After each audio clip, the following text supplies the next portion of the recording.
ఓం శ్రీరామచంద్ర పరబ్రహ్మణే నమః.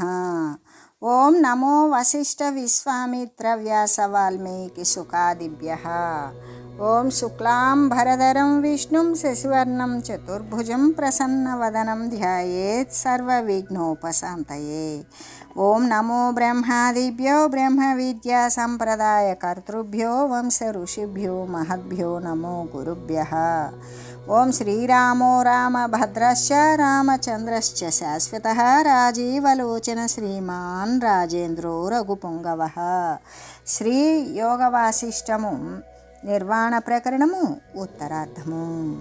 అయితే జ్ఞాని అయినటువంటి వాడు శ్రీ వశిష్ఠ గురుదేవులు ఏమని తెలియజేస్తూ ఉన్నారు అంటే, వక్తలలో కూడా శ్రేష్ఠుడు అయినటువంటి ఓ రామ, వాక్కుకి ఏదైతే విషయమై ఉన్నదో అది సూక్ష్మమైనప్పటికీ పరమార్థమే అయినప్పటికీ అది అధికమైన అల్పమైన కూడా సమస్తము కూడా కిటికీ గుండా ప్రసరించేటువంటి సూర్యకిరణాల ప్రకాశము త్రసరేణువుల చేత వ్యాప్తమై ఉండినట్లుగానే ఈ నిరూపకమైనటువంటిది సర్వము వ్యాపించి ఉన్నటువంటిది ఈ సంఖ్య పరమార్థాలు, వాని యొక్క సాధనాలైనటువంటి ప్రమాణాలు, రుజువులు ఇవన్నీ కూడా కల్పన కలంకముల చేతే వ్యాప్తమై ఉంటుంది కదా.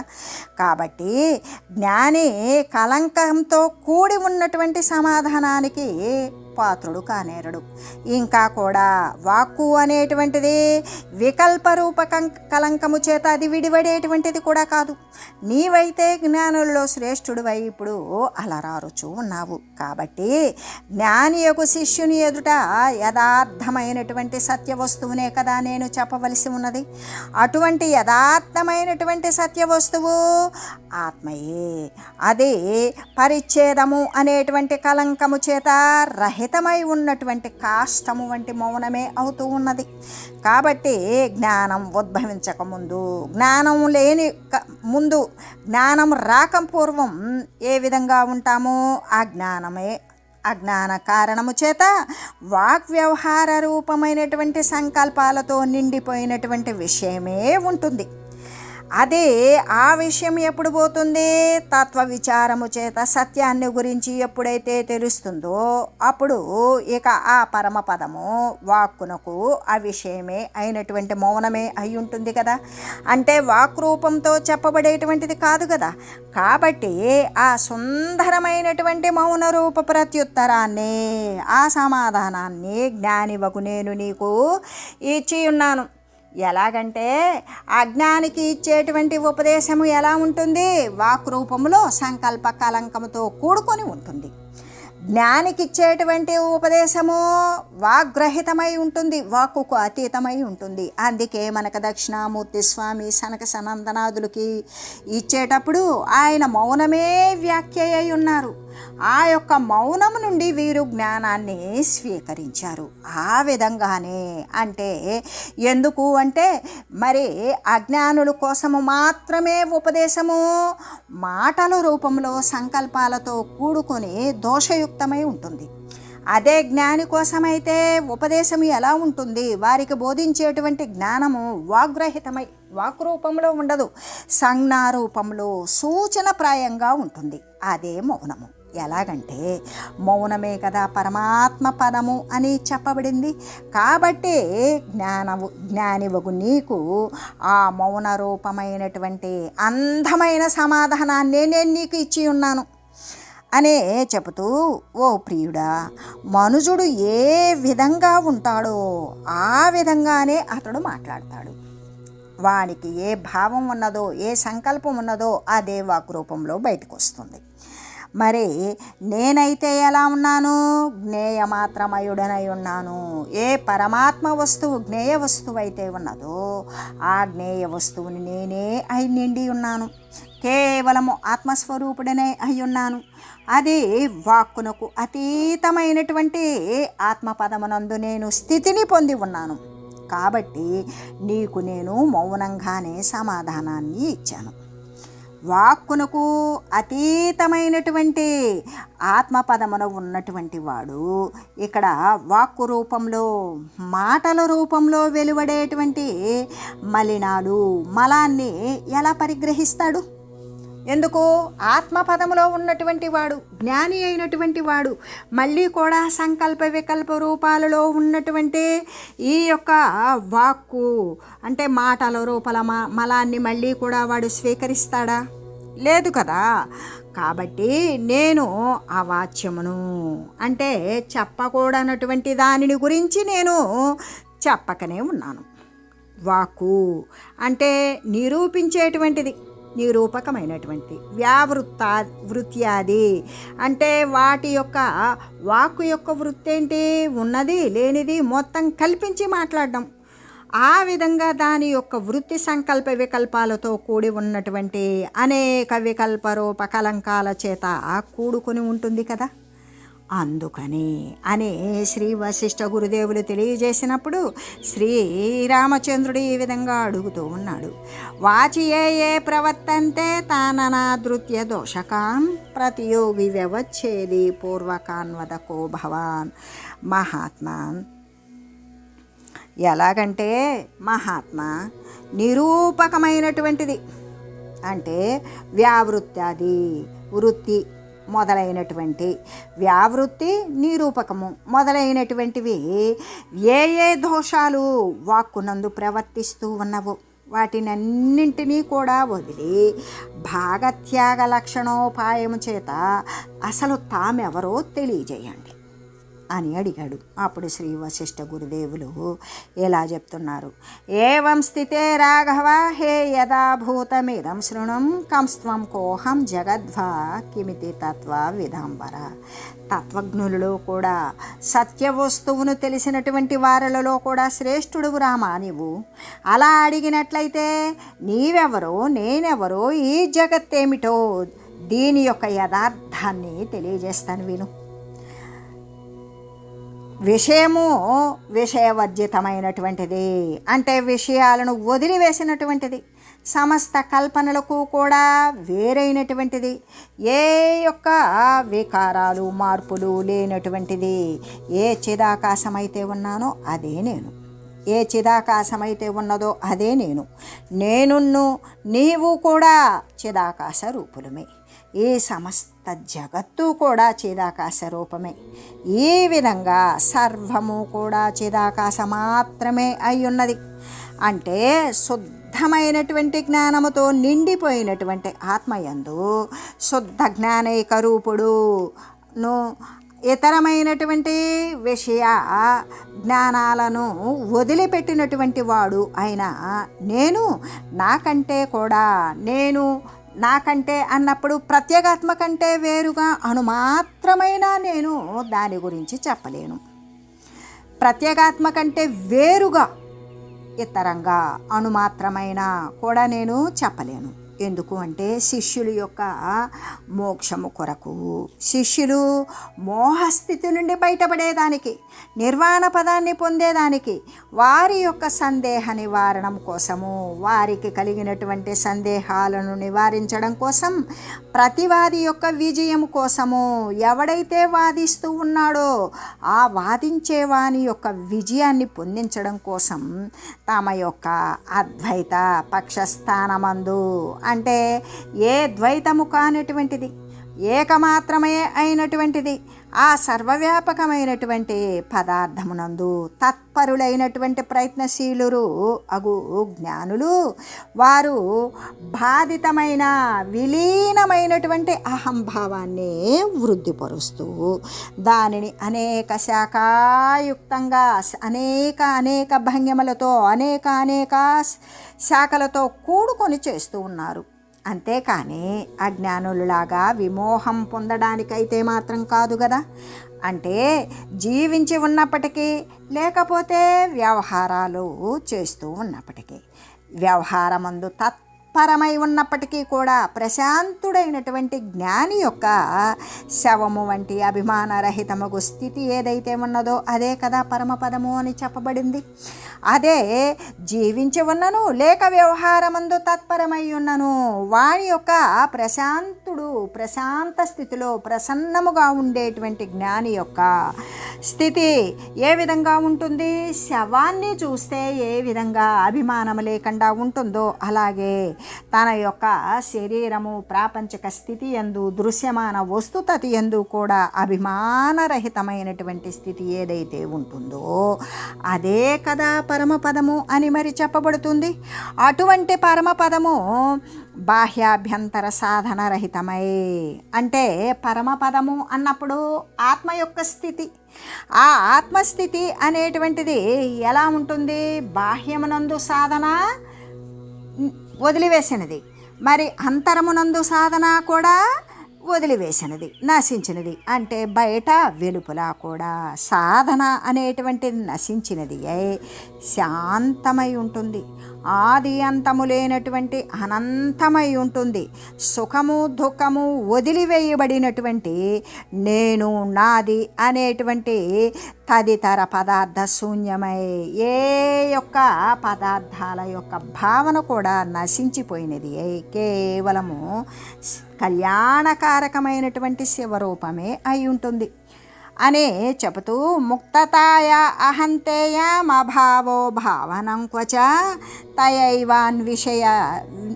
తయైవాన్విష్యతే సేతి జాత్యందాశ్చిత్రమీక్షతే. అహంత్వము ముక్తి యొక్క అభావమై ఉన్నది. మొట్టమొదటగా ఏదైతే అస్థిరమైనటువంటి దేహ ఇంద్రియాల యొక్క సంఘాతమైన దేహాన్ని చూసి నేను అనేటువంటి భావం ఏదైతే ఉంటుందో అది ఎప్పటికీ కూడా ఉండనే ఉండదు. ఎందుకు? అది నశించిపోయినటువంటిదే ముక్తి యొక్క అభావము. అంటే అహంత్వము అనేటువంటిది ముక్తిని చెందినటువంటి వారి యొక్క భావంలో లేకుండా ఉంటుంది. అట్లా అయినప్పుడు ఆ యొక్క అహంత్వం చేత ముక్తి యొక్క అనుభవము అనేటువంటిది ఎక్కడ?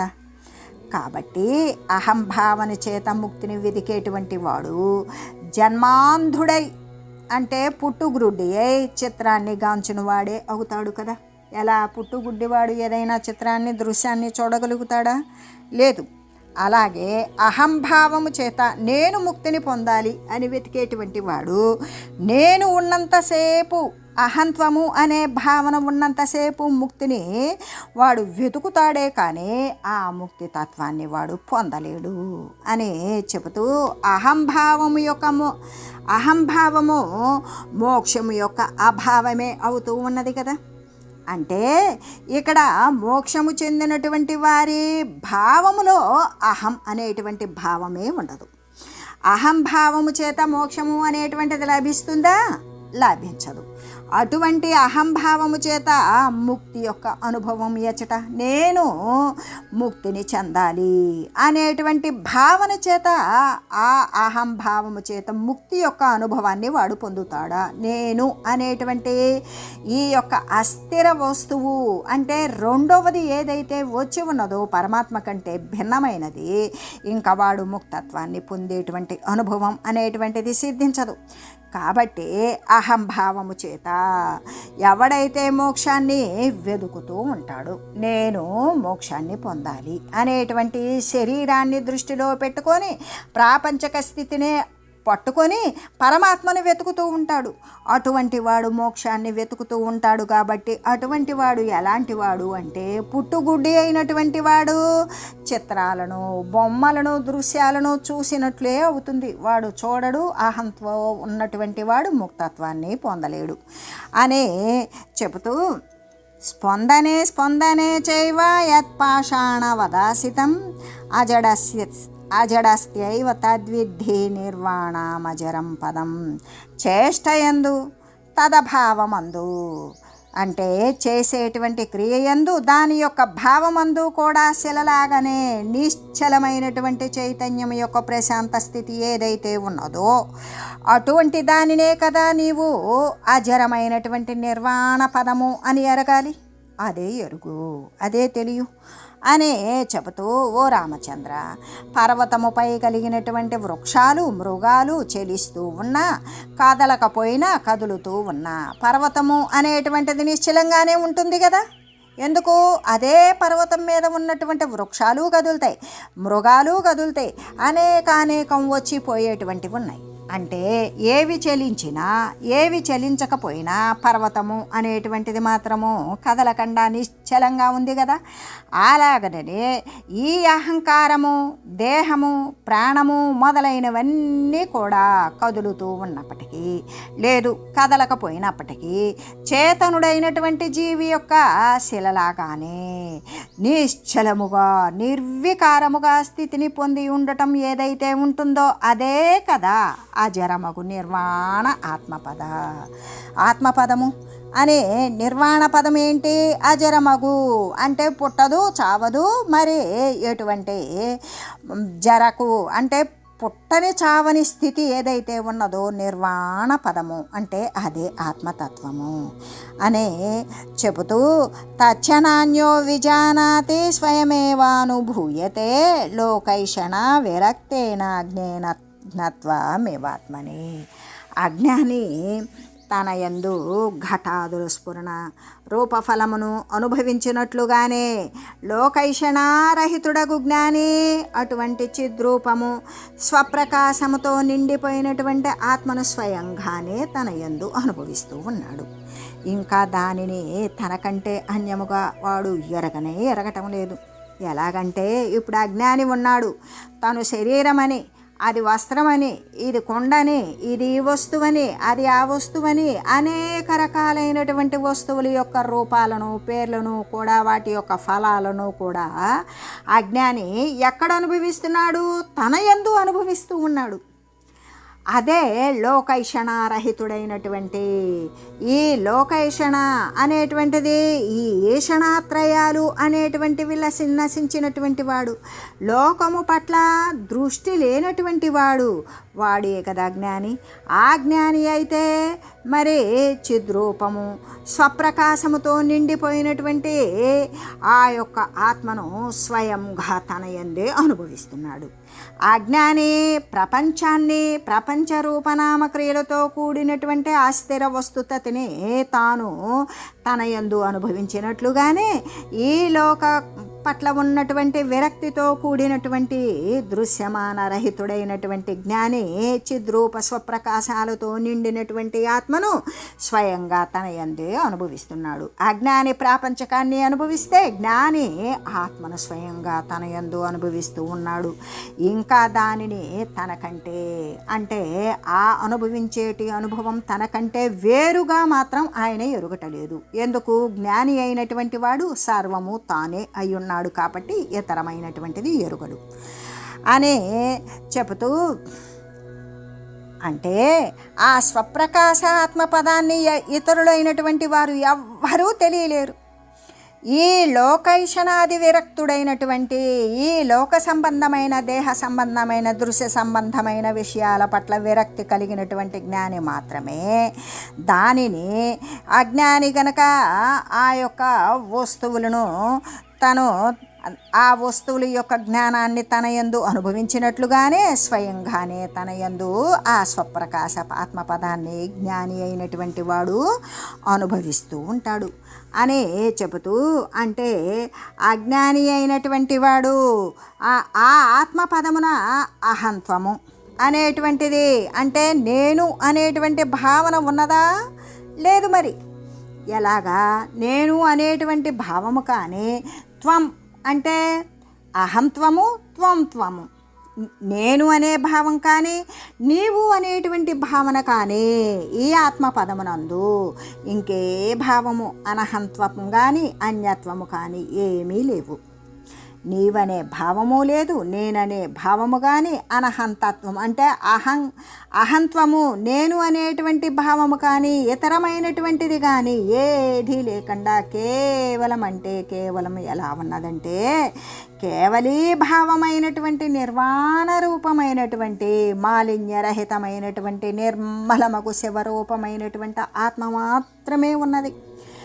అది విషయాల యొక్క ఉన్ముఖం అవడము చేత, అంటే విషయాల పట్ల ఆసక్తి కలగడము చేత చైతన్యం యొక్క విషయాల యందల వ్యాప్తి రూపమైనటువంటి క్రియ అని చెప్పబడింది. ఆ యొక్క చైతన్యం యొక్క విషయములందలి వ్యాప్తి రూపమైనటువంటి క్రియ అని చెప్పబడింది కదా. ఆ చెప్పబడినది సంసారం. ఎందుకు? అది విషయోన్ముఖమైంది, విషయాలకి ఎదురుగా నడిచింది, విషయోన్ముఖమే అయింది, విషయముల పట్ల మగ్నము చెందింది. అదే కదా మహత్తరమైనటువంటి క్లేశాన్ని, బాధన కలిగించేటువంటి పెద్ద బంధనము కూడా అదే కదా. ఆ విధంగా చైతన్యము అనేటువంటిది విషయాల పట్ల ఉన్ముఖము, అంటే విషయాలను అంటి ఉండకుండా ఉండడమే కదా పరమశాంతమైనటువంటి, మరి తరుగులేనటువంటి శాశ్వతమైన అవ్యయపదమైనటువంటి మోక్షము అని ఎరుగురామా. ఎలాగంటే చైతన్యము విషయోన్ముఖం కాకుండా ఉన్నదనుకో, పరమశాంతమైనటువంటి మరి శాశ్వతమైనటువంటి మోక్షమే అని తెలియు. విషయాల పట్ల గనక అది మగ్నము చెందిందా, అదే సంసారము, అదే మహత్తర క్లేశాన్ని కలిగించే బంధము అని తెలియు. అంటే దేశం యొక్క, కాలము యొక్క, దేశకాలాదుల చేత పరిచ్ఛిన్నము కానిది శాంతమై నిజశాంత స్వరూపమున స్థితి కలిగి ఉన్నదే అయినటువంటి చైతన్యమున విషయమే సంభవించదు. అలా ఎటువంటి విషయాలు కూడా సంభవింపక ఉండగా ఇక ఆ పరమార్థ స్థితి యందు ఏది దేనిని ఎలా ప్రకాశింపజేయగలుగుతుంది? కాబట్టి ఓ శ్రోతలకు భూపతులారా, అంటే మొత్తం కూడా ఎవరైతే రాజులారా ఇదంతా కూడా వింటూ ఉన్నారు కదా, ఆ వినేటువంటి భూపతులారా, స్వప్న జగత్తునందు చైతన్యమునందు అంతర్గతమైనటువంటి వాసనారూపమైన సంకల్పము చైతన్యముతో నిండిపోయి ఉన్నప్పటికీ ఎలాగా ఆ చైతన్యాత్మత్వాన్ని వదిలి ఇతరములాగా అగుతూ ఉన్నదో, అలాగే జాగ్రత్త అవస్థ యందు కానీ మరి ఆత్మ బహిర్ముఖం అవ్వగా స్వాత్మయందే అన్యమైనటువంటి జడ జగద్రూపంలాగానే అగుతూ ఉన్నది. కాబట్టి వాస్తవానికి జగత్తు ఆత్మ కంటే భిన్నమా అంటే భిన్నము కానిదే అయ్యున్నది అని చెబుతూ, ఈ ప్రకారంగా మనస్సు, బుద్ధి, చిత్త, అహంకారాలు, ఈ యొక్క మానసేంద్రియాలు అన్నీ కూడా బహిర్ముఖత్వం ఎప్పుడవుతాయో అప్పుడు ఆ బహిర్ముఖత్వం అయినప్పుడు జడాత్మకములైనటువంటి గా తయారవుతాయి. అదే ఈ మనోబుద్ధ్యాదులన్నీ అంతర్ముఖత్వము చేత చిద్రూపాలే అవుతాయి. బయటికి వెళితే దృశ్యమాన జగత్తులో సంసారాన్నే అనుభవించాలి. అంతర్ముఖత్వము చేత చిద్రూప ఆత్మస్థితినే పొందుతూ ఉంటారు అని తెలియజేస్తూ, సంవిన్మాత్రే సమే స్వచ్ఛే సబాహ్యాభ్యంతరే తతే అభిన్నే భేదబుద్ధిర్వా కెమనార్థాయ జృంభతే. బాహ్యమునందు అభ్యంతరములందు అంతటా కూడా, అంటే బాహ్యంలో మరి లోపల వెలుపల అంతటా కూడా ఎలా ఉన్నది? మాలిన్యరహితమై ఉన్నది, నిర్మలమై ఉన్నది, సమమై ఉన్నది. రెండవది లేనిది అభిన్నమై ఉన్నటువంటిది ఏంటి అంటే చైతన్యము మాత్రమే ఉన్నది. ఆ ఒక్కటిగా నిర్మలమై సమత్వముతో ఉండి రెండవది లేనిది అయినటువంటి ఏ చైతన్య వస్తువు అయితే ఉన్నదో అది మాత్రమే సర్వము వ్యాపించి ఉండగా, ఇక చైతన్యము బహిర్ముఖత్వ రూపమైనటువంటి భేదబుద్ధి ఏది గావింపబడుచున్నదో అదంతా కూడా అనర్థాన్నే కదా కలగజేస్తూ ఉంటుంది అని చెబుతూ, అంటే సమమై, స్వచ్ఛమై, రెండవది లేనిది అయి చిన్మాత్రమైనటువంటి ఆత్మ బాహ్యమనందు ఆభ్యంతరమనందు కూడా వ్యాపించి ఉండిపోగా బహిర్ముఖత్వ రూపమైనటువంటి భేదబుద్ధి జీవులకి మళ్ళీ ఎలా విజృంభిస్తూ ఉన్నది? ఉండేది ఒకటే కదా. అటువంటి భేదభుక్తి ఉన్నప్పుడు ఈ యొక్క మహా అనర్థము అంటే సంసార రూపము, మళ్ళీ శరీరాల యొక్క రాకపోకలతో కూడినటువంటి సంసార రూప మహా అనర్థాన్నే కలగజేస్తూ ఉంటుంది కదా. అనే చెబుతూ సంవిన్మాత్రస్య శుద్ధస్య శూన్యస్య చ కిమంతరం యచ్చాంతరం తద్విబుద్ధ్యా వేదంత్యేతి నవాగతిం.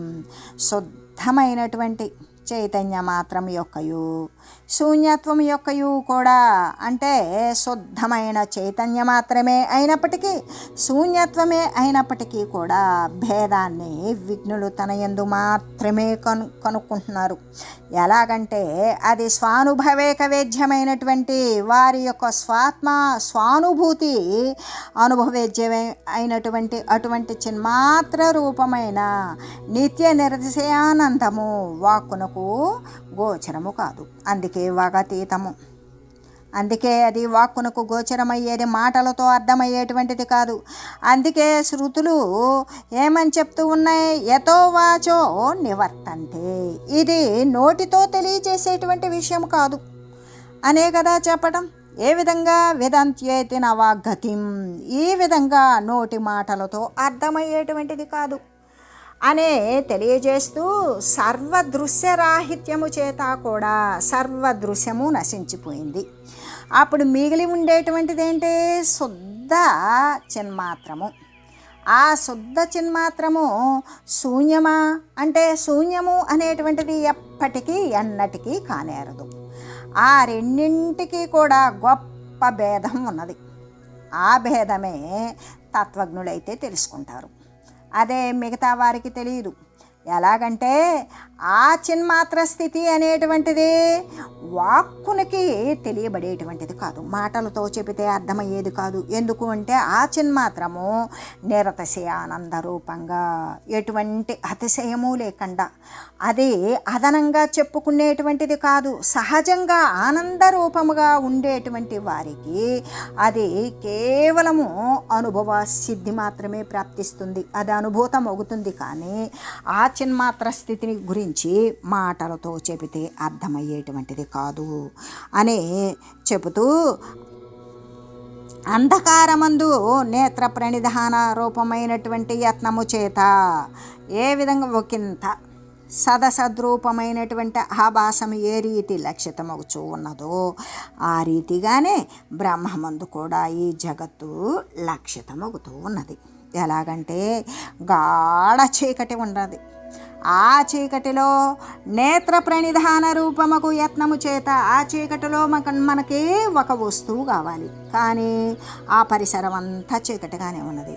కానీ అక్కడ మనం కన్నులు పొడుచుకొని మరీ నిక్కబొడుచుకొని మరీ వెళ్ళి ప్రయత్నం చేస్తే ఒకంత సదసద్రూపమైనటువంటి కొద్దిపాటి నీడ లాంటిది ఆ వస్తువు మనకు కావలసిన లాంటిది గోచరించనట్లుగా ఎలా కనబడుతున్నదో అలాగనే ఈ యొక్క బ్రహ్మనందు కూడా ఈ జగత్తు అనేటువంటిది ఉండి లేనట్లుగా లక్షితమై కనబడుతూ ఉంటుంది అని చెబుతూ అయమాకాశమేవాహం యది సామ్యామ్య వాసనాం తు నబధ్నాసి స్థిత ఏవాసి చిన్నబహ. వాసనారహితుడును శాంతుడును అవడము చేత నేను చిదాకాశ రూపుడునే అయ్యున్నాను.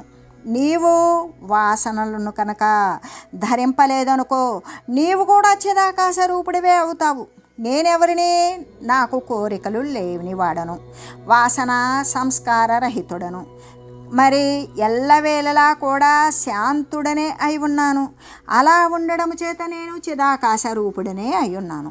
నీవు కూడా అటువంటి సంస్కారాలు వాసనలు కోరికలు ధరించలేదనుకో నీవు కూడా చిదాకాశ రూపుడివే అవుతావు అని చెబుతూ నేనైతే వాసనలు నశించిన వాడనే చిదాకాశమే అయి ఉన్నవాడనే పరమశాంతిని పొందుతూ ఉన్నాను కదా.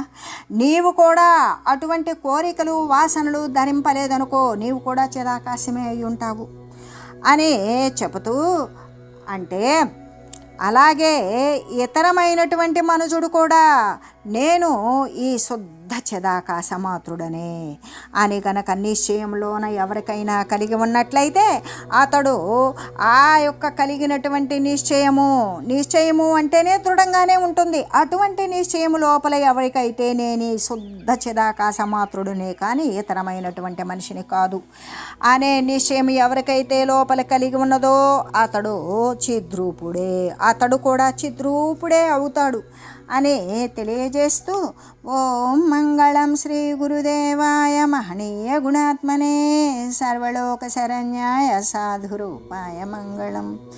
ఓం మంగళం కోసలేంద్రాయ రామాయ రామభద్రాయ చక్రవర్తి తనూజాయ సార్వభౌమాయ జానకి వల్లభాయ శ్రీరామచంద్రాయ మంగళం. ఓం తత్సత్.